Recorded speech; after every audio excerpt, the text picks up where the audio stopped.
Welcome to the Madison Miller Podcast. Today is Tuesday, December 29th, 2020. Today we're going to recap last night's Monday Night Football game, which really was no contest. We will preview the two college football bowl games for today and pick them. We'll go over yesterday's college basketball games, look ahead to today's games. NBA, same thing. The San Diego Padres make another trade, and my best bet of the day. All right, we'll start with Monday Night Football from last night as the Bills destroy the Patriots by a score of 38-9. The Patriots benched Cam Newton in the third quarter for Jarrett Stidham, and the Bills actually went to Matt Barkley in the fourth quarter and gave Josh Allen some rest. And like I said, it really was no contest. Buffalo goes to 12-3. New England drops to 6-9. Josh Allen, 27-36, 320 yards, 4 touchdowns. He needs to be considered in the MVP conversation. Everybody talks about Mahomes and Rodgers. How about Josh Allen? Put some respect on that name. And then Jarrett Stidham, 4 of 11, 44 yards. And Cam Newton was 5 for 10 for 34 yards. And 4 carries for 24 yards and a touchdown on the ground. It was the lone touchdown of the game. So, you got to wonder, New England, you think they're going to go with Jarrett Stidham next week against the Jets?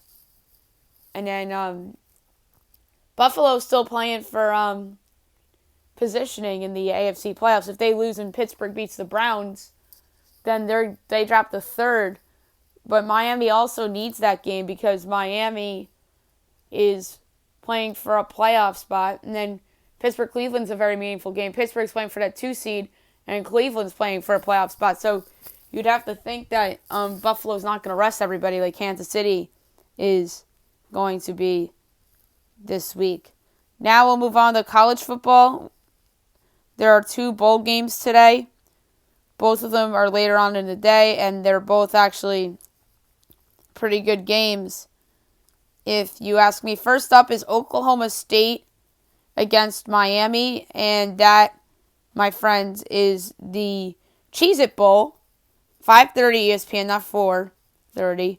Number 21, Oklahoma State. Number 18, Miami. My projection for this game is Miami by 4, total 54. Meanwhile, FanDuel has it Miami by, so it's a pick 'em, total 61.5. So I have a 3.5 point edge on the Canes and a 7.5 point edge on the under. I'm going to go with the under. Oklahoma State's defense has been one of the better units in college football this year, so I think this is going to be a lower scoring game, and there's a lot of juice on the under as well. I'll pick the Canes to win the game. I'm going to say the Hurricanes win something like 27-24, and it easily goes under. Although 30-27, 33-30, 33-30 would mean over. We don't want that. 33-27 would work because that's under. 31-28 works. That's under. 31-28 I think is realistic. Give me Miami to win, but the play here is going to be under 61.5 at a juice minus 114. And next up in the Valero Alamo Bowl, you have Texas and Colorado. My projection is Colorado by 1, total 62. Meanwhile, it is Texas 7.5, total 63.5. I am taking Colorado plus the 7.5 at a very juice minus 120. And guess what? I'm taking them to win straight up at plus 225. The case, Texas, I don't think, I mean, this is a nice game, but you would think that Texas is disappointed by how their season gone. And Colorado, on the other hand, should be proud that they're here. And I think that Colorado and Mel Tucker will play hard, and Tucker will get them to a big-time bowl win. So give me Colorado plus 7.5 at a very juice minus 120, and I like them to win straight up to it plus 225. So that would be a pretty big upset that would turn people's heads if Colorado were to knock off Texas. And if that ends up happening, then Colorado becomes the cheek team for the 2021 season that everybody's going to be talking about. Ooh, look at them. They won a bowl game over Texas. And then they go out and disappoint next year. Now we'll move on to college basketball. We'll go over the results from last night and look ahead to a smaller than usual Tuesday slate. So, without further ado, here we go. All right. Last night, and yesterday during the day, Stony Brook over UMass Lowell, 71-64. New Hampshire over Hartford, 53-51. Binghamton over UMBC, 75-69. Monmouth over Canisius, 97-69. NJIT over Vermont, 81-80 in double overtime. Southern Miss over Loyola, Louisiana, 74-54. Cal State Northridge over New Mexico State, 66-63. Drake over Indiana State, 73-66. Evansville over Southern Illinois, 84-72. Maryland upsets number 6 Wisconsin, 70-64. What a win for Mark Turgeon's team. Loyola Chicago over Illinois State, 85-55. Troy over Carver, 88-35. UC Irvine over UC Santa Barbara, 73-69. Number 21 Minnesota over number 17 Michigan State, 81-56. What an ass whooping for Richard Pitino's team, who has quietly ranked, and Richard Pitino yet again saving his job. Northern Iowa over Missouri State, 85-75. Colorado State over Fresno State, 75-53. Number 1 Gonzaga over Northern Arizona, 88-58. And Arizona over Colorado, 88-74. Today's slate at 2 o'clock, you have Northeastern at number 9 West Virginia. My projection for this game is Mountaineers by 24. And FanDuel has this game at 17.5. I'm going to lay the 17.5 with the Mountaineers at a very juiced minus 118. It was just announced moments ago that Towson and Iona was canceled due to COVID-19. According to John Rothstein, my projection would have been Towson 14, and FanDuel has it at the moment as 7.5. And that was supposed to be a 3 o'clock game. 4 o'clock, Central Arkansas at number 2 Baylor. My projection for this game is Baylor 38, and it is Baylor 34.5. I'm going to lay the 34.5 with Baylor at a valuable number at minus 105. 6 o'clock, Miami at number 24, Virginia Tech, so ACC play tonight. My line for this game is Miami by 10.5, and it is Virginia Tech by 5.5. I don't know who is making these lines. I can't believe that Va Tech is this big of a favorite. I love Miami getting to 5.5, and I like him to win straight up to it, plus 220. And plus 5.5 is at minus 104 as well. That's super valuable. Everybody and their brother loves Virginia Tech. 7 o'clock, Incarnate Word at number 13, Texas Tech. My projection is Tech by 52. And it is Tech by 34.5. I'm going to lay the 34.5 with Texas Tech against Incarnate Word. Purdue at number 14, Rutgers, 7 o'clock on Fox Sports 1. There's no line yet. ACC Network number 18, Florida State at Clemson. My projection is Florida State by 9.5. By the way, my Purdue-Rutgers projection is Rutgers 4.5. And I have Florida State 9.5 over Clemson.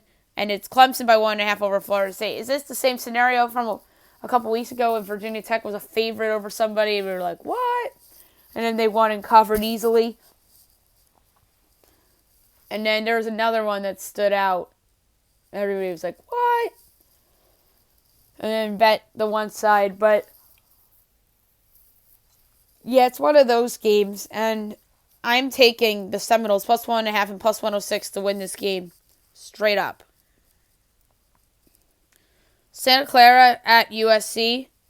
My projection for this game is USC by 4. And it's USC by 10.5. I'm taking Santa Clara plus a 10.5 at a valuable number at minus 104. ESPN 2, South Florida, Memphis. My projection is Memphis by 11.5. And Memphis is favored by 8.5. I'm going to lay the 8.5 at Memphis. I have a 3-point edge on the Tigers. So give me Memphis minus 8.5 at minus 104. Coppin State Rider. There's no lineup yet. My projection is Coppin State 3.5. SEC North, Texas A&M, LSU. My projection is LSU 12. And it's LSU 6.5. I'm going to lay 6.5 with LSU at minus 114. ESPNU, Wofford Mercer. My projection is Wofford 2. And it's Mercer 1.5. I'm going to take Wofford plus 1.5 at minus 105. And for them to win straight up at plus 110. Central Michigan, Eastern Michigan. My projection for this game is Eastern by 5, and it's Eastern 5.5. So I have to go to the total 146.5. This is a tough one. I'm going to take Max normally an over conference, but even I think this is a little high. Eastern's not an over team traditionally, so I'm going to go under 146.5 between Central Michigan and Eastern Michigan. Bradley Valpo postponed. South Carolina, Kentucky postponed. 7:30, Mary Hardin Bay, Samuelson State, Champions Christian, McNeese, we could skip those. 8 o'clock, Dallas Christian, Abilene Christian, Freed, Hardman, Lipscomb, we could skip those. Southeast Louisiana against Lamar, my projection for this game is Lamar 8. And it's Lamar 5.5, so I'm going to lay the 5.5 with Lamar at a juiced minus 114. Omaha, Kansas State, my projection for this game is Kansas State by 9.5. And it's 10.5, so I have to go to the total 134.5, and I'm going to take a juiced over 135.5 at minus 114. A&M Corpus Christi at number 8 Texas canceled. Pitt number 20 Duke postponed. San Diego Christian Utah Valley canceled. 9 o'clock Dixie State at number 1 Gonzaga. My projection is Gonzaga 41, and it's 37.5. So again, I have a good number on Gonzaga, but Gonzaga did not cover yesterday. I think they'll cover today. So give me Gonzaga minus 37.5 at a valuable number at minus 104. ESPN 2, number 5 Houston at Tulsa. My projection is Houston 18, and it's only 8.5. I'm going to lay 8.5 with Houston at minus 105. Fox Sports 1, number 19 Northwestern at number 10 Iowa. Northwestern's been one of the more pleasant surprises in college basketball this year. Does it last? My projection is Iowa 22.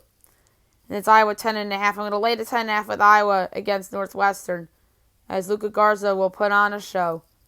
And last but not least, Ole Miss, Alabama. My projection is Bama 1, and it's Bama 1.5. So I have to go to the total 146.5. And I'm going to take the over 146.5 at a juice minus 114. Denver, Grand Canyon canceled, and William Jessup Pacific canceled as well. Alrighty then.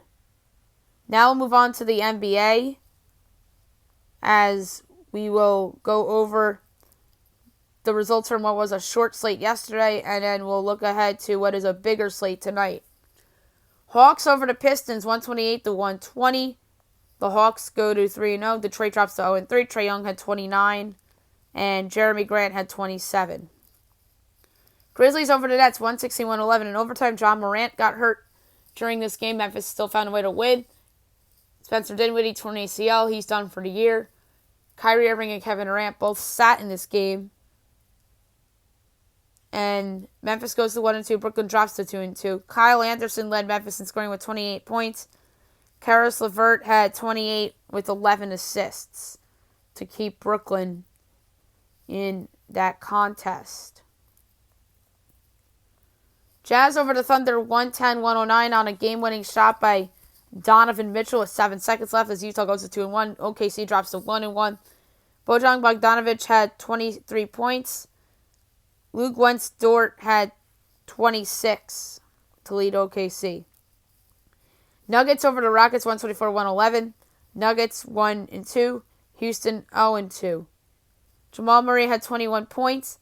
Nikola Jokic, by the way, had 19, 12, and 18, which is absolutely incredible. And James Harden had 34 with 6 boards and 8 assists. Trailblazers upset the Lakers 115-107. Blazers 2-1. Lakers 2-2. Lakers closed as a 1.5 point favorite, so Anthony Davis obviously did not play, and Portland went outright. Damian Lillard had 31 to lead the Blazers. LeBron had 29 with 6 assists. Oh, wait, Anthony Davis did play. Oh. I thought Davis sat. So Davis had 13, 10, and 5. He just clearly wasn't 100%. But I thought that Davis didn't play. But hey, we were wrong. They had everybody in that game, and they lost to Portland. What a great win for the Blazers. All right, tonight's slate. 7 o'clock, you have the Knicks at the Cavaliers. My projection is Cavs by 2, total 226.5. Meanwhile, FanDuel has it at Cleveland 3.5, total 215.5. I'm going to take the over. The Knicks offense, despite not having Obi Toppin and Emmanuel Quickly against the Bucks, put up 130. And that's against a good defense in the Bucks. The Cavs defense is Swiss cheese, as we know. And that might be fine. The Cavs defense is absolutely terrible. I mean, so is the Knicks defense. But I'm taking over 215.5. RJ Barrett has been really good to start the season for the Knicks for the most part. Colin Sexton's been improved as well. I think there's going to be 3-pointers galore. Both of these teams have been good 3-point shooting teams this year. And Cleveland is 3-0, and their offense has been surprisingly great, led by Colin Sexton. So give me over 215.5 and Knicks Cavaliers is my pick in that game. Warriors Pistons. My projection is Warriors 16.5 total, 234.5. Meanwhile, it is Golden State 3.5 total, 222.5. So I'm going to take the Warriors minus 3.5 at a juiced minus 114 in that one. Celtics Pacers. I have this as a pick'em total 225. Meanwhile, it is a pick'em total 218.5. So I think they were correct about the pick'em. I'm going to take the over in this one, too. Boston's offense has been solid at times. They had the big game against Milwaukee. And then Indiana's offense has been very, very good to start the season, too. So give me over 218.5 between Boston and Indiana. Raptors 76ers, my projection is Philly by 14.5, total 216.5. I'm just low on Toronto this year. And it's Philly 2, total 218.5. I need to see if Joel Embiid's playing, because if he's not, then I have to make a line adjustment on the fly. And it looks like he's probable to play against the Raptors. So, that's good news for the Sixers. And Ben Simmons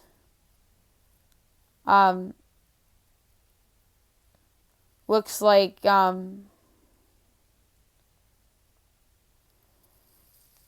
he's playing as well. So I love Philly minus 2 against Toronto. That's crazy to me. Like, I don't think Toronto's any good this year, personally. Like, I don't even have them making the actual playoffs. I have them losing in the play-in round. So give me Philly minus 2 against the Raptors. But it looks like that Embiid and Simmons are there, and it's 2, which is absolutely crazy. Next up, Bulls-Wizards. My projection is Wizards 7.5, total 236.5. Meanwhile, it is Wizards 5.5. We don't have a total out yet, so I have to lay the 5.5 with Washington against Chicago. 7:30 TNT, Bucks Heat, rematch of the second round from last year. My projection is Bucks by 1, total 227.5. Meanwhile, it is Bucks by 5, total 225.5. Or 222.5, my bad. So I have a 5-point edge on the over and a 4-point edge on the Heat. I'm going to take the over 222.5. The Bucks offense has been rolling for a majority of the year, although it stunk against the Knicks, and it was a lot of garbage time. And I think that this will be an over game. I think that Jimmy Butler and Bam Adebayo will be having themselves games. Let me see if Jimmy Butler's playing, because don't forget he hurt his ankle on Christmas against New Orleans, but they still won.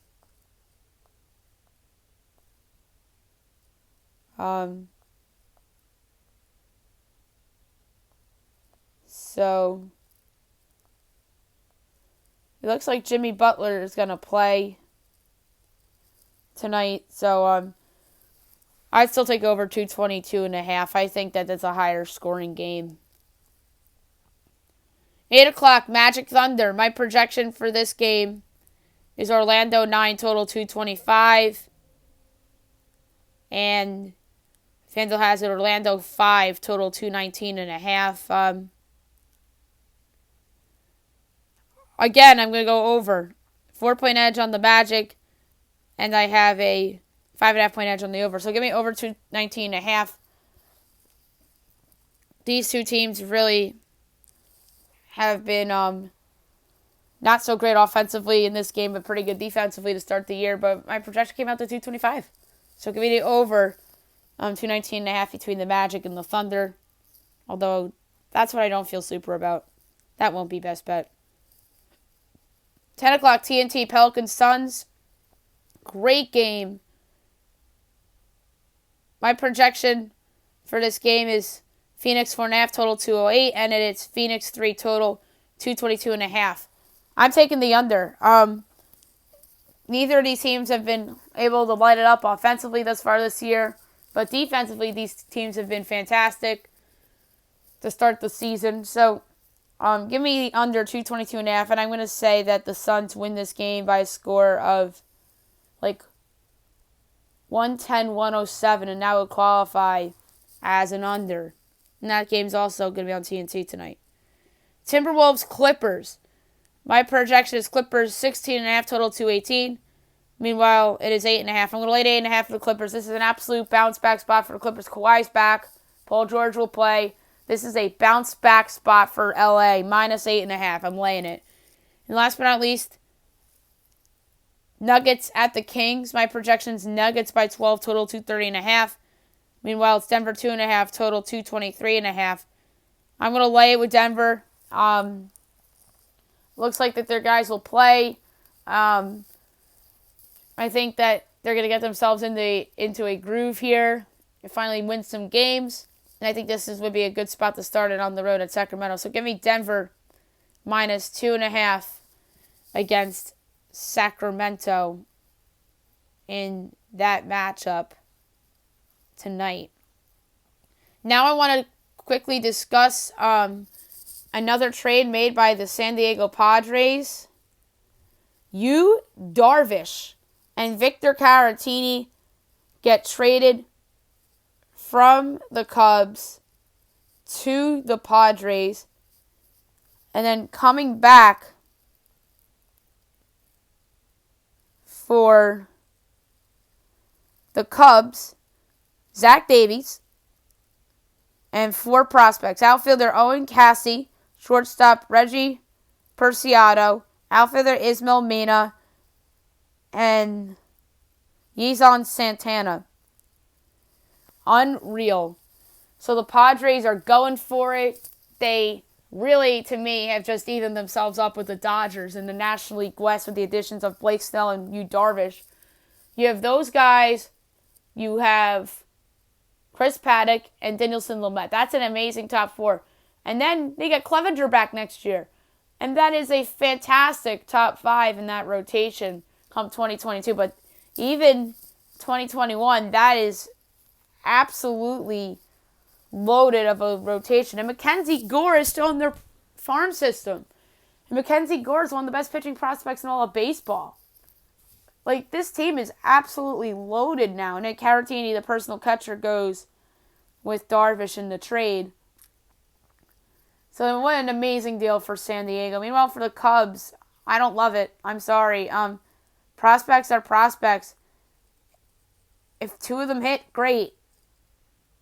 Zach Davies, he's pretty good. He's a middle rotation guy. But this looks like to me that the Cubs are rebuilding. There are a lot of rumors that Cincinnati was going to be the team that's going to be the seller team and trade everybody away. It might be the Cubs. Because there's rumors about Chris Bryant. There's rumors about Kyle Hendricks, which would be crazy. They'd be crazy to do that. But yeah. And this is a good opportunity for a team like the St. Louis Cardinals to go all in. Or Milwaukee with Christian Yelich to go all in. Pittsburgh already traded Josh Bell to the Nationals, which we didn't even talk about on the show. I'll hit on it now. Great trade for Washington, and Pittsburgh got some nice pieces back for Bell. So Washington gets their first baseman, and now they look like they're back in the mix in the NL East. But back to this Darvish thing.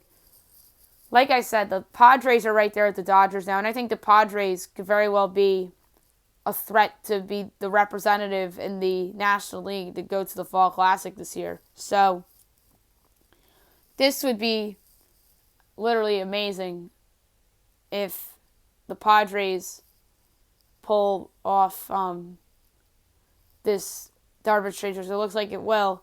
And then they get to the postseason again. But it looks like that they're going to go back to the 5 per conference, which is what they should do. And this looks like the Yankees-Rays of the National League now. Like the Yankees-Rays of last year, what I mean. Like two teams that look like they're guaranteed to be in the postseason, but now it looks like Tampa's not a guarantee in the postseason. I really personally don't think the Yankees are either, unless they re-sign DJ LeMahieu and add a pitching. But that's another story for another day. I talked about the Yankees yesterday because I think Tampa took just a major step back, and they look like the front runners in the American League East despite a weak rotation and DJ LeMahieu not re-signed. But the Padres, to me, are a top 5 team in Major League Baseball right now. Like, they're just incredible, and I think they still have more moves to make. Maybe they want to trade from their farm system depth and get a bat to go with Manny Machado and Fernando Tatis.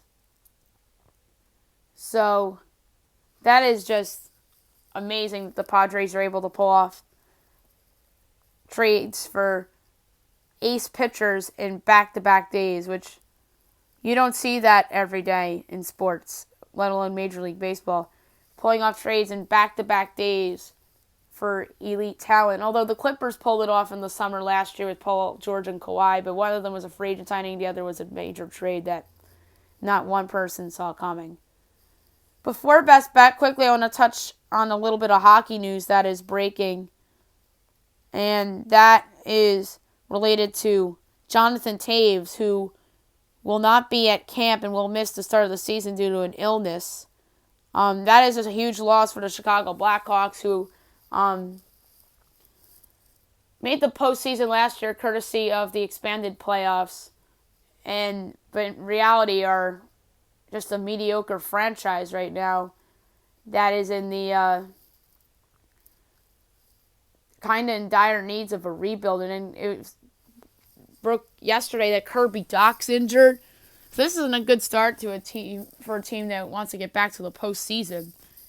So let's hope that Jonathan Toews gets well soon. It's just unfortunate. And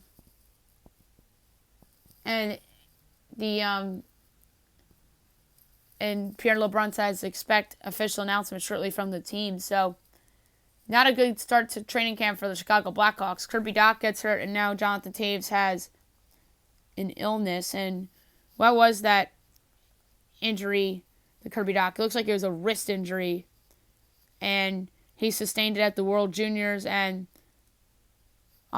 he's going to be out for 4 to 5 months. That is a huge blow for that team because Dach really showed some promise as a rookie last year, and they were banking on him to have a breakthrough year 2, and now it looks like that won't happen because Dach is out for 4 to 5 months. So, like I said, not a good start to the new hockey season for the Chicago Blackhawks, as one of their best young players fractures his wrist, and their captain has a health issue. But let's pray for Jonathan Toews and hope he gets well soon, and we'll see him back on the ice sooner rather than later. Now my best bet of the day, brought to you by FanDuel. There's two I have under consideration. And the one I'm going to go with is the Philadelphia 76ers -2 against the Toronto Raptors. To me, it was between Denver -2 against Sacramento and Philly -2 against Toronto. So I'm going to lay the 2 with Philadelphia against Toronto as my best bet of the day. That's it for the podcast today. I'll be back tomorrow recapping NBA and college basketball and the college football bowl games and looking ahead to everything for tomorrow. Any other news in the world of sports and pop culture I have for you on the podcast. And starting tomorrow, I'll be doing some hockey stuff. I'll be out with the goaltender rankings for the 2020-2021 season. It's really just the 2021 season because the season is starting on January 13th. So for the 2021 season goaltender rankings, I'll have for you on the podcast tomorrow. Thursday, we'll do defensemen. No show Friday because it's New Year's Day. Monday, we'll do centers. Tuesday, we will do wings. And then I'm going to have guests on the show next week. Stay tuned, and maybe I'll break out the top 100 players list for them when I have them on the show. I'll have more guests on potentially next week, too, to do some basketball as well. And I hope you guys have a great day, everybody.